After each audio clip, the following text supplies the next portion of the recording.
Good afternoon, everybody, and welcome to Plenary 6. This afternoon we've got two sessions. First of all, we're going to hear from Super Ratings on their awards, and it's my pleasure to introduce Jeff Bresnahan, who's the Managing Director of Super Ratings, and he's going to announce the 2008 Infinity Award, the Eligible Rollover Fund Award and the Pension Fund Award. Please welcome Jeff.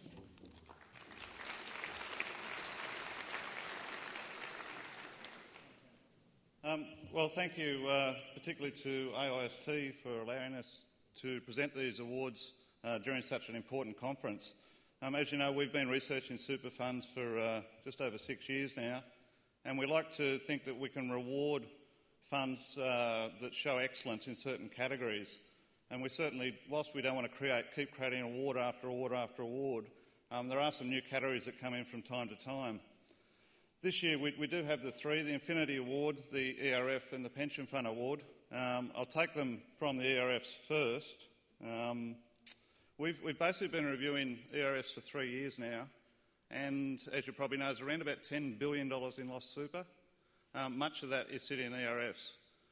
Out of that money, there's around about $100 million in fees that's stripped out of that every year, which is pretty disappointing because people don't even know the money's there. It's an interesting segment because it's the only business or only segment of the market that's success is measured by going out of business. And certainly one fund or one ERF in that area has excelled in reuniting money with lost members. The other important thing for the ERF side of things is the government, and certainly Senator Sherry looks as though he's going to take a very active interest in lost superannuation, which I think is a great thing. We certainly either need to get it out of the ERFs at the moment and into consolidated revenue or back into the super funds or the people to which it belongs. We've seen fees come down the last 12 months and we've seen a much more active review process by the superannuation fund boards themselves. So historically ERFs have been a set and forget scenario. We've seen funds review and there's been significant change in the last 12 months. So without any further ado, congratulations once again to Ozfund for ERF of the Year and to accept the award, David Haynes. Somewhere. David, somewhere? David's supposed to be here. Anyone from Ozfund? More than welcome. We will proceed. I hope there's someone here from the next winner. Okay, pensions. There's been a couple of segments already on pensions going forward, and it's quite clear that pensions will form a major part of most superannuation funds' assets going forward, of course, depending on the demographic. I just realised I haven't clicked... oh, yeah, they've done it for me over there. Good. Sorry. The part of the criteria that we look at for pension funds, they must have been in existence for 3 years, and the key sort of areas we're looking at are fees, flexibility and of course returns to members. This is a pretty easy one. Once again, there were 5 finalists, and those 5 finalists are listed there: AIST, BusQ, Catholic Super, Q Super and Sun Super. They've all got wonderful pension arrangements, very well structured and obviously having a lot of success as well. But for the second year in a row, AIST allocated pension winner, Super Ratings Pension Fund of the Year. And to accept that award, Michael Seaton, I hope. There he is.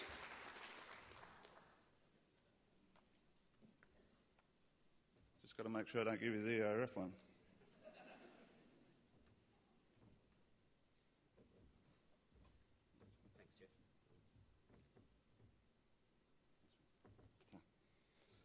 Thanks, Michael, and congratulations. Just a quick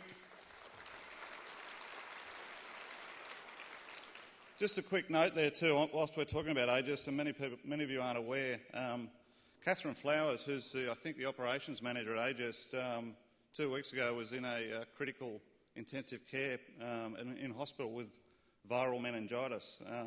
Fortunately for Catherine, she's now out of intensive care, and we all wish her well to get better.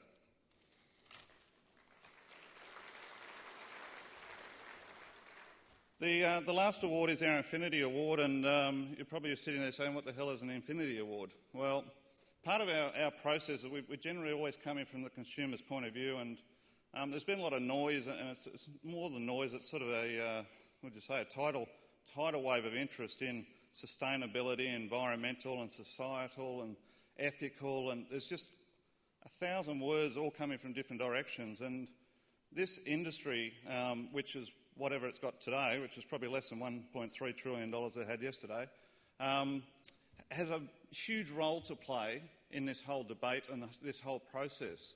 So we sat down internally and said, can we design an award or a review of superannuation funds in Australia that tries to bring into play all of the issues, not just one, not just sustainability or ethical or all those sort of things. Can we bring it all together and show that funds are actually taking active interest? And we think we can, and that's why we've introduced the Infinity Award. The word infinity is defined as endlessness, which we thought encapsulated the whole concept of climate change and global sustainability, and that's why we did call it the Infinity Award. From a definitional point of view, our definition for this award is for the fund that best understands and embraces the significance of its environmental and ethical responsibility. That's the definition internally. Obviously, there are societal, environmental issues brought into play. Some funds have paid particular attention to this area. Others are sort of yet to move at all, and others are sort of tick the boxes hoping they'll get away with it. So it is an area we intend to pursue. We do think that consumers going forward will want to see that your superannuation fund is actually doing something. It's not part of our overall rating. It is a standalone assessment to say, is this particular fund doing anything? It's not related to fees, it's not related to anything like that. Just is this fund doing its bit for global warming and all the other issues? So, without any further ado, this award for this year, the Super Ratings Infinity Award for 2008, goes to a smaller fund, but a fund that's quietly gone about its business, has been extremely effective in this area, and I'm talking about Australian Ethical Retail Superannuation Trust. And to accept the award, Rob Whalen.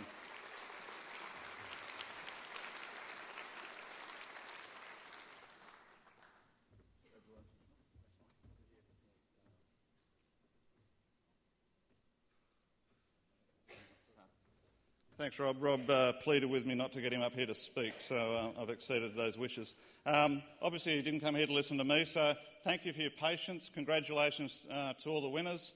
Hopefully AusFund will turn up at some point today or tomorrow. Aha. David, would you like to come down and accept your award very briefly?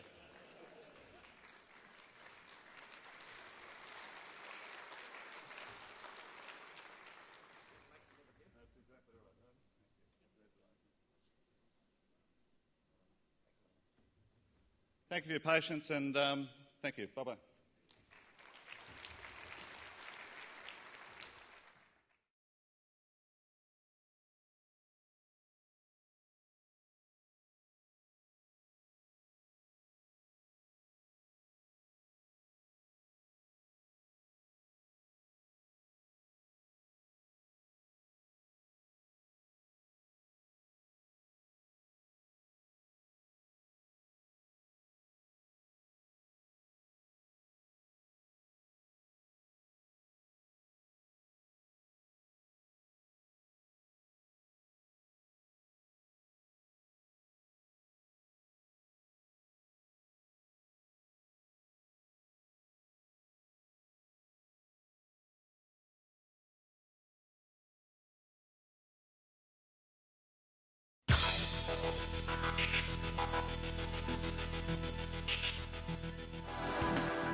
The baby boomers are actually coming up to retirement in record numbers, so we're actually going to start to see a lot of the superannuation funds move from that accumulation phase to actually their members becoming pensioners. Now, whether they stay with those funds or not, I think that's a challenge for the superannuation industry, is that movement from accumulation into pension phase. I mean, rationally, you'd expect an individual to stay in a typical default fund, high equities, because they're going to live for another 20 or 30 years. That's rational, but inevitably we tend to get a bit older. As we tend to get older, we tend to get a bit more conservative. We don't like volatility. We like a bit more certainty. So I think there's some more work to do in that space, if you like, around the investment design. I mean, we've seen the emergence of lifestyling. I'm very wary about that approach commencing up to 55 or 60, but I think it has had some merit beyond those ages. The bigger concern for me is not so much the product, but how do we deal with Australians who are going to be living well beyond their 70s and into their 80s and 90s, who will no longer have the capability, potentially. So we'll have people living longer, but they start losing capacity. How do we look after their assets? But that worries me more than the 60-something person having a product that produces the income stream. It's the 70 or 80-year-old person who's still got money sitting in the system. I think that's something where we as an industry have to take a great deal of responsibility to help look after those people. The most significant change, I guess, is the recognition by the broader community that with the ageing population and the age pension will be very difficult to fund for future generations. The member needs advice and also needs the product. I'm not just talking about simple annuities. I'm talking about fairly complicated products which will replace cash in for instance, a retiree's portfolio. On the positive side, when people reach the retirement area, they're very attuned to the fact that they do need some assistance, and they actually look for that assistance, which is a positive. But the negative is that there's only so many people providing financial advice in Australia. Going forward, the longevity factor, living longer in retirement, we just really have to sort of say, hey, make sure that these people are in the right investments. I'm 56 now, so I'm looking at retiring probably by the time I'm 60. I don't think it would be enough, no. Also, a lot of Australians have worked out that they may not retire now when they planned, or they may not retire ever from the workforce. That is, they may like having a part-time job. One of the main reasons we've gone back into business to try and to secure our own assets to look after us in that period. When I get to 55, have probably about 500,000 to 600,000. I suppose, of course, I'll be wanting support from the government. I don't know. To be honest, I don't really think about this much. Looking at the cost of living at the moment and knowing down that track what the cost of living potentially will be there, I don't think that pot of money, even though you've worked there, is probably going to be enough. When we were young and married, you brought up a family and you didn't have much money in those days, and my husband's always worked for himself and we've never had any spare money to put away. So we've started very late. It's a sad fact that, retiring at 60 or even retiring at 65 will be something that's possibly not an option. In less than a decade and a half, we've instigated a compulsory savings plan that's the envy of most of the Western world. And if the government could meet the challenges of adequacy fees and commissions and the gender inequalities, we would deserve the admiration. Except that is for the short-term challenge of the baby boomers and the ongoing challenge of longevity. We've achieved a certain level of understanding for the need for retirement savings. However, retirement income and its management remains the biggest issue to face the funds and the government in the short term. However good the system is, there is much to be done to fulfil the aim of providing for an adequate retirement. Well, as shown on the video there, we've already heard a lot about the ageing population, and also this morning quite a bit about the mood of Middle Australia in relation to super. People are concerned that they won't have enough to retire on. We've heard about the importance of home ownership and how that relates to their aspirations in retirement, questions about the role of the pension and people's certainty about that. And people are looking for certainty in the retirement phase. This afternoon we're going to build on the insights that we've already heard, particularly with a focus on the deaccumulation or the retirement phase, and particularly what this means for individuals and funds, and I think we'll also have an opportunity to discuss what that means at a systemic level as well. To talk about this with us, I'd like to introduce Justin Wood, who should be known to most of you as the CEO of one of our long-term major sponsors, Barclays Global Investors, who've been a sponsor for 11 years. Justin joined BGI in 1997 as the head of product development and was appointed CEO in 2001, a position he held till last year. He's now focused on exploring strategic retirement solutions from a DC environment and providing client advice. He's also a board member of HESTA and chair of their investment board committee, and he's very well appointed to talk about this for us today, as he has a PhD in finance from University of New South Wales, a Bachelor of Commerce, and he's a qualified chartered accountant and also a chartered financial analyst. Please join me in welcoming Justin Wood.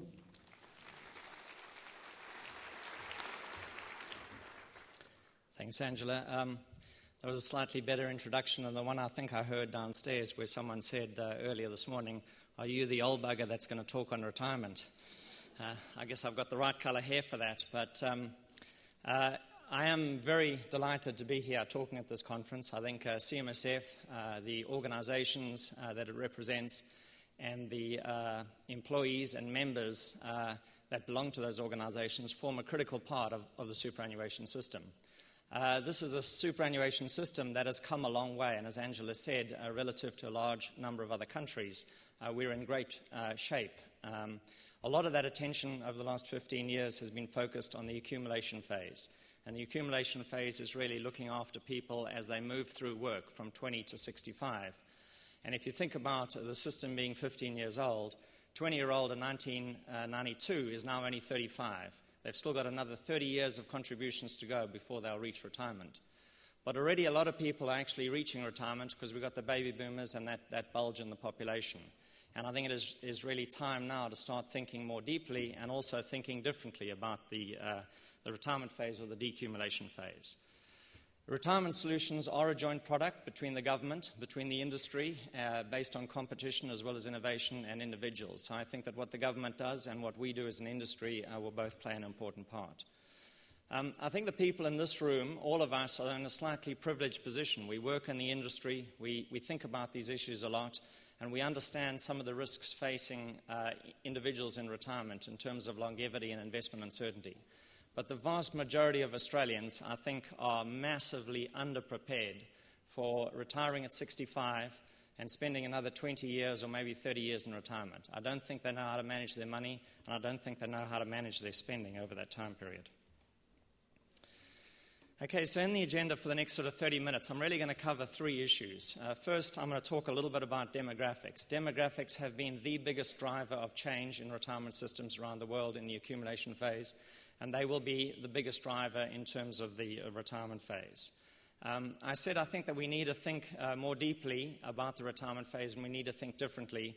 One of the ways I think we need to think differently is that the changes have basically pushed decision-making and risk-taking onto the individual for their superannuation. But in fact, individuals are the risk-takers and decision-makers on all their assets. So all we've done is really pushed superannuation into the same bucket as everything else. And it's important to think about what these other assets are. So I'm going to take a total net worth perspective and follow that through for a while. And then I'm going to explore that and think about the implications for members, for industry funds and other participants in this industry, as well as for the government. So let me start with some demographics. Demographics are often put up, and even if you know these numbers very well, they are absolutely startling. And I think a lot of your members probably don't know these numbers very well. To explain the graph a little bit, on the left-hand side is age, going from 60 to 95. There's a series of bars going along the bottom, and they're at 30-year intervals, 1947, 77, 2007, and 2037. And they are the life expectancies at birth for male and females, and then at 65 for male and females. In 1901, Australia introduced the age pension. In 1901, there were only 4% of the population over 65. The average male could expect to live to 55, female slightly longer, but still less than 60 years of age. So 1 in 25 was over 65. 2010, the number of people over 65 will be 14.6% of the population, 1 in 7. By 2050, it'll be 26%, 1 in 4. And people are living a lot longer. You can see there in 1947, a male who retired at 65 could expect to live another 6 years. Now that same male can live for 18 years, and that's growing, and females live another 3 years beyond that. The other side of the coin is that the fertility rate has declined. For 30 years, we've actually had a fertility rate below replacement rates. And so without immigration, Australia's population would be falling. And so if you put those two things together, you get quite startling sort of changes to the nature of Australia. The graph here shows people aged 0 to 14 in the light blue at the bottom, people aged 15 to 65 in the yellow in the middle, and people above 65 at the top. The part of the graph to the left of the line is basically what's happened over the last 35 years to today. And so that reflects the changing sort of nature of the population for the last 35 years. And you can see that the number of young people has remained about constant and will start to decline. The number of working age people, defined broadly, 15 to 65, has been rising, and the number of people over 65 has been rising. If you take today's mortality rates and today's fertility rates and march them forward without immigration, that's what the graph will look like over the next 65 years. And what will happen is basically the number of people retired per person working is about to double. So for the last 35 years, while there's been more people over 65, there's also been more people in the 15 to 64 age group.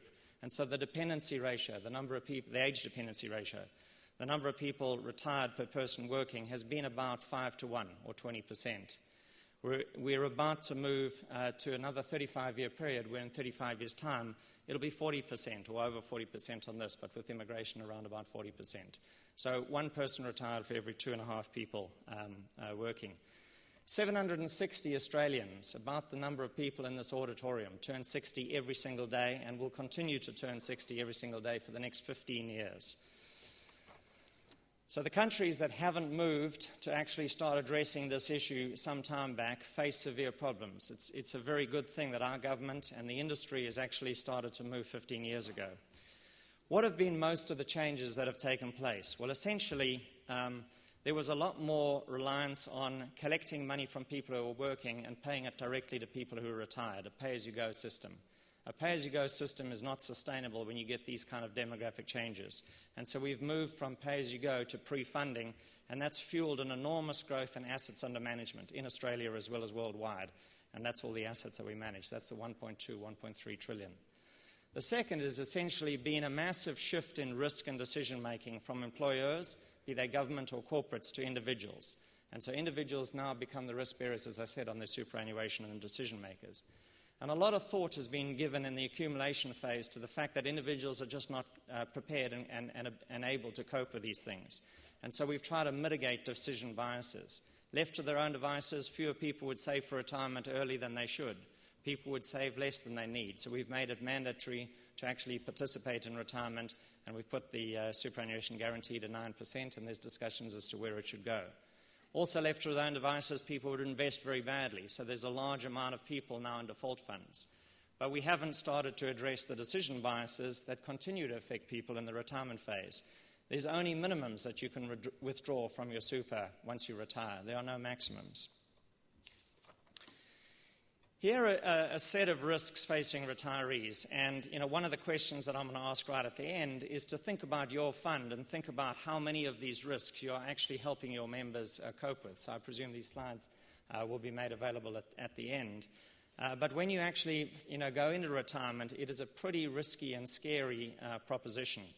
If people retire at 65, on average, they can expect to live for another 20 years, and that's on average. A great number of retirees and couples, one of the two will live for 30 years. But people don't retire at 65, they want to retire before that. I think 1 in 2 males has already retired before they reach 65. 2 out of 3 females have already retired before they reach 65.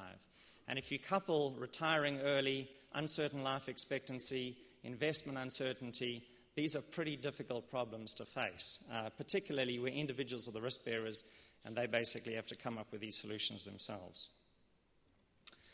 Okay, so what is an alternative way of looking at it, and how can we start addressing maybe the retirement side of the question?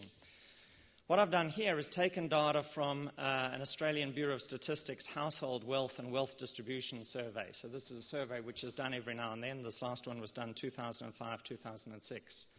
I've updated the data from 2005 to 2007 to make it proportional to the amount of money people have today. And that's a survey which basically gives an indication of the wealth of Australian households by age cohorts, going from 15 to 25 up to plus 75-year-olds, and also by wealth deciles, because wealth in Australia is very disproportionately shared. What I've got here is basically the total net worth of the age cohort 55 to 64. So this is the sort of the prime baby boomers just about to retire. And you can see that the average adult in that age group has total resources of about 740,000. So the good news is that on average, people have much more resources than people think. So if people talk about the average account balance in super is about 60, etc., it obviously varies with age cohorts. And if you take into account all these other assets, the numbers are very much different. Now this is the average, and the averages hide a number of things. In a couple of slides' time, I'm going to go beyond the averages. But just to sort of take you through, if you can't see at the back, what those pies are. The blue, which starts at about 12 o'clock and goes to maybe 2 o'clock, which represents about 20% of the assets, is superannuation. So that's the 1.2, 1.3 trillion that we focus an enormous amount of attention on managing. But that only represents 20% of the total net worth. The other 80% is not assets that we manage. The red at about 3 o'clock is the non-super financial assets that people own. So that is cash, shares, managed funds, and investment in their own business.